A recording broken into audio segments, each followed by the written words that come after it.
Welcome back to Remote Work Essentials. I'm James. Let's talk about meetings. Remote meetings specifically. And I know what you're thinking. Meetings are the worst. They're a waste of time and you'd rather just get back to actual work. And you know what? You're often right. But meetings don't have to be terrible. When they're done well, they're how decisions get made, how teams stay aligned, and how you build relationships with the people you never see in person. Let's figure out how to make your meetings actually worthwhile.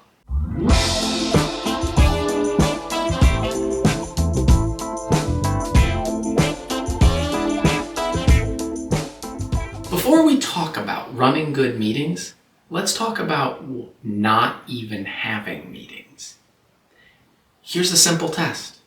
Could this be an email? Could this be a Slack message? Could this be a shared document with comments? If there's even a chance the answer is yes, it's not a meeting, at least not yet. It's communication that you're trying to force into a meeting format to move it forward, probably. This should be a meeting. You need to make a decision together in real time. The topic is complex and needs back and forth discussion. There's conflict or nuance that's hard to convey in text. You're brainstorming and you need the energy of live collaboration. It's a one-on-one to build relationship with your manager or your teammate. Or maybe you need to align multiple people on a strategy or a direction. Things that should not be a meeting. Status updates. Send them async in Slack or in email. Sharing information one way. Record a video or write a document. Something that only involves two people and could be a quick call. A question that could be answered in a single message, or even a let's just touch base with no clear agenda or outcome. Here's a good rule. No agenda, no meeting. If you can't write down what you're trying to accomplish and what topics you'll cover, you're not ready for a meeting. You need to think it through first. And if someone invites you to a meeting without an agenda, it's okay to ask. Hey, what's the goal of this meeting? Can you send over an agenda? That's not rude. It's professional. You're protecting everyone's time. Let's say you've determined you actually do need a meeting.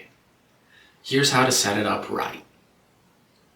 The calendar invite should include a clear title, not sync, but something like Q1 budget review, decision needed. An agenda in the description with the topics and rough time allocations. Any pre-reading or prep materials. This one's easy to miss and it's important. A video link.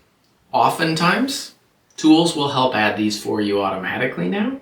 But if it's a Zoom meeting, make sure you've got that link in there. If it's a Google Meet, make sure that link is in there. Or Teams, make sure that link is present.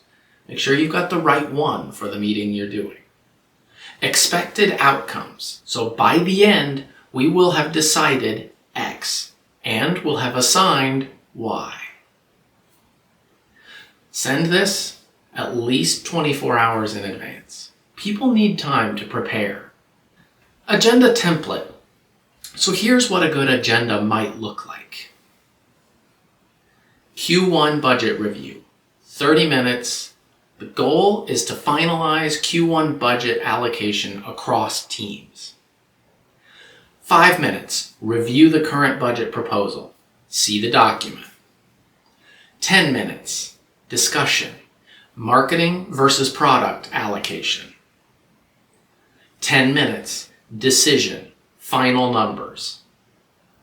5 minutes. Next steps and action items. Pre-reading could include something like a link to the budget spreadsheet. Notice that this contains time blocks, clear topics, specific outcomes, and materials shared ahead of time. Invite only who needs to be there. Every person that you add is another calendar you're claiming 30 or 60 minutes of. Ask yourself, does this person need to contribute, or could they just read the notes after? Small meetings are almost always better meetings. If you have more than 8 people, it's not a meeting, it's a presentation. Technology check. We've talked about this a little, but join 2 minutes early. Test your audio and video. Make sure your screen sharing works if you need it. Don't be the person who spends the first 5 minutes saying, "Can you hear me? How about now?" All right, now that you're in the meeting, here's how to actually run it well. Start on time and end on time. If the meeting is 1 o'clock to 1:30, start at 1 o'clock. Don't wait for the latecomers. That punishes people who showed up on time. End the meeting at 1:30, even if you haven't covered everything. Respect the time that you asked for. If you need more time, it's much better to schedule a follow-up or ask the group. State the goal. First thing you say is, "We're here to make a decision or to align on something. We will cover this topic, and this topic. By the end, we should have an outcome." Right? Everyone now knows why they're there and what success at the end of this meeting looks like. Assign roles. So someone needs to facilitate. That's keeping things on track. Someone needs to take notes. And sometimes you also need a timekeeper for some of the longer meetings, just to make sure things stay on track. If you called the meeting, you're probably the facilitator. But you can delegate something like note-taking. You could say, "Sarah, can you capture action items in the document? Manage the conversation." So as the facilitator, your job is to keep the discussion on topic. It's to make sure that everyone has a chance to speak. That means you may have to help sometimes.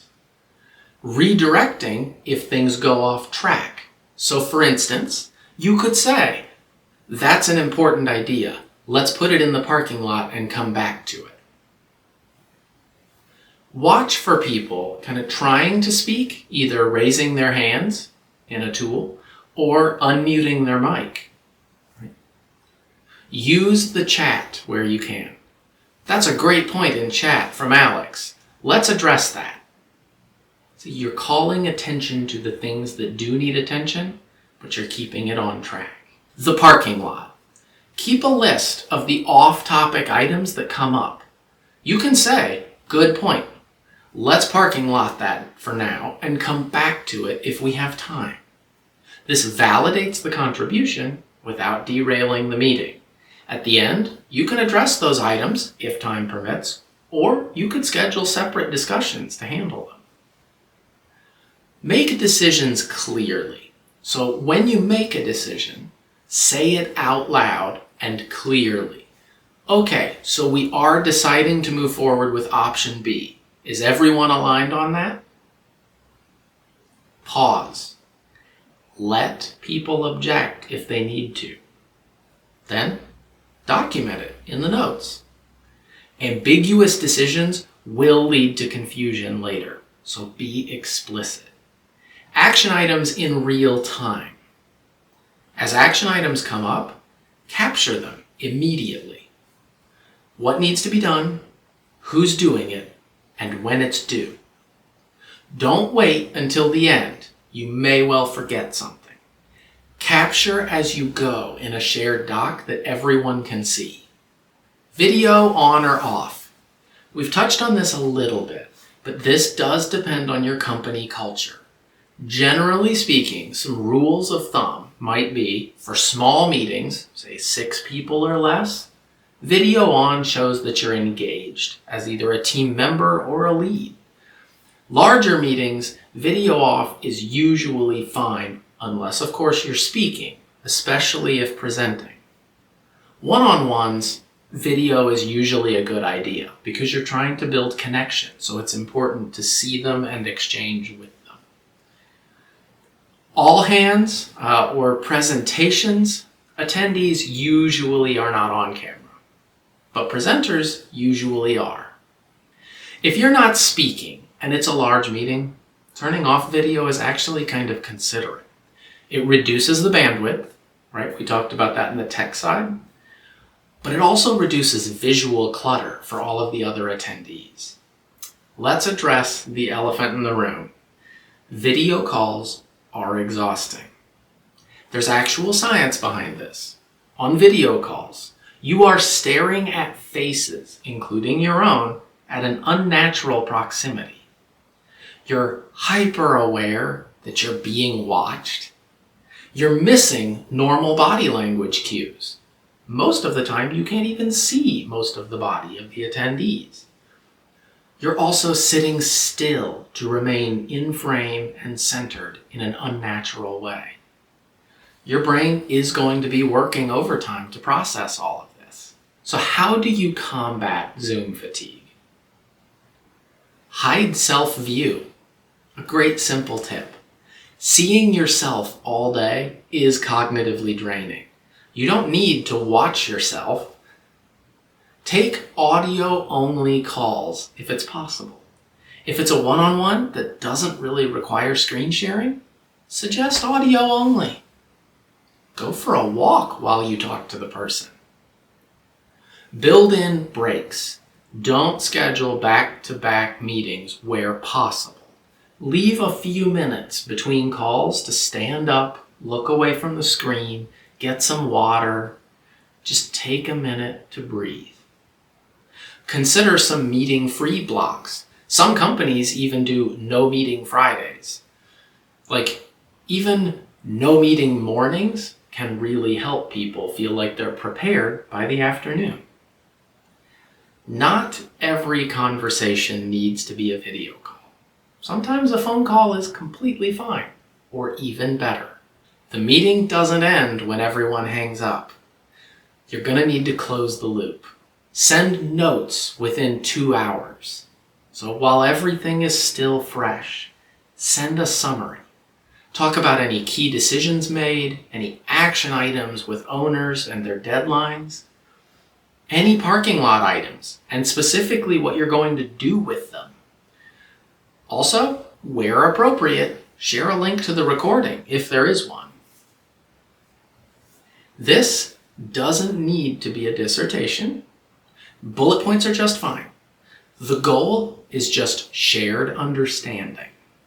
After you've sent out the updates, don't forget to follow up on action items.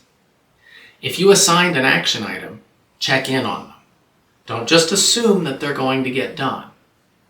A simple Slack message a few days later that says, "Hey, I'm following up on that design mock-up. Are we still on track for Friday?" That does a lot to help make sure that people know you're invested and that the work that's being produced is moving things forward. This is an easy one to miss, but evaluate the meeting. So every few months at least, ask yourself, are our recurring meetings still valuable? Should we cancel something or change the format or maybe invite a different group? Meetings have inertia. Just because you started a weekly sync 6 months ago doesn't mean that you need it today. Let's rapid fire through some common meeting types and how to handle them. One-on-ones with your manager. These are critical. Don't cancel them. Come with an agenda. Don't make your manager drive the conversation every time. Bring updates for your own projects. Bring blockers that you need help with. Bring questions or things you need clarity on. And bring career development topics as well. This is your time as much as it is theirs. Use it well. Team stand-ups. If you're in a team that uses stand-ups, keep them short. 15 minutes is the guideline. Each person should be sharing what I did yesterday, what I'm doing today, and anything that's in the way. That's it. If something needs deeper discussion, it's usually best to take it offline, outside of a stand-up. Better yet, if you have a team that's comfortable with each other, you can do stand-ups asynchronously. Everyone posts up kind of their update in a thread. It saves everyone 15 minutes, but it also allows everyone to see what's happening. If you're in brainstorming sessions, use digital whiteboards, something like Miro, Mural, FigJam. Some people even use Figma, which is a bit stronger for this case. Start with silent brainstorming, everyone adding ideas independently for about 5 minutes. Then you discuss.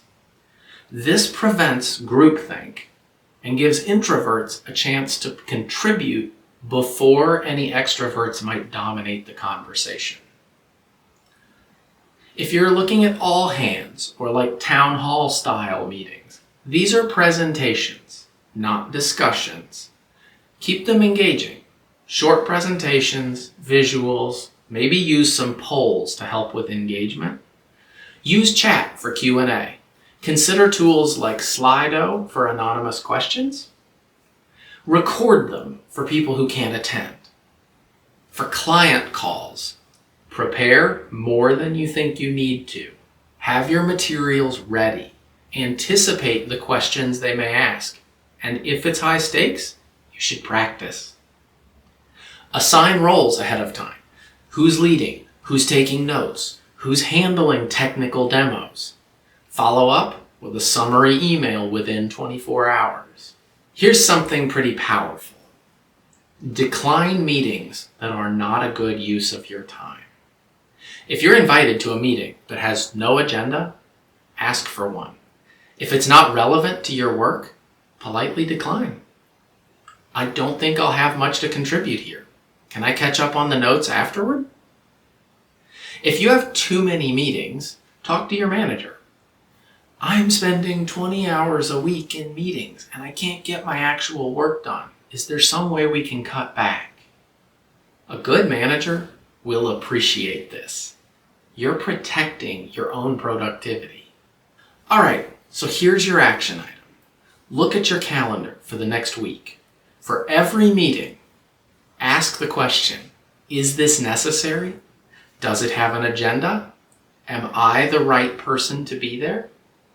Cancel or decline something that doesn't meet that bar. Just one. And for the next meeting you run, try one thing from the episode. Start on time. State the goal. Send notes after. Next episode, we'll be talking about building relationships remotely. The human side of remote work. I'll see you then.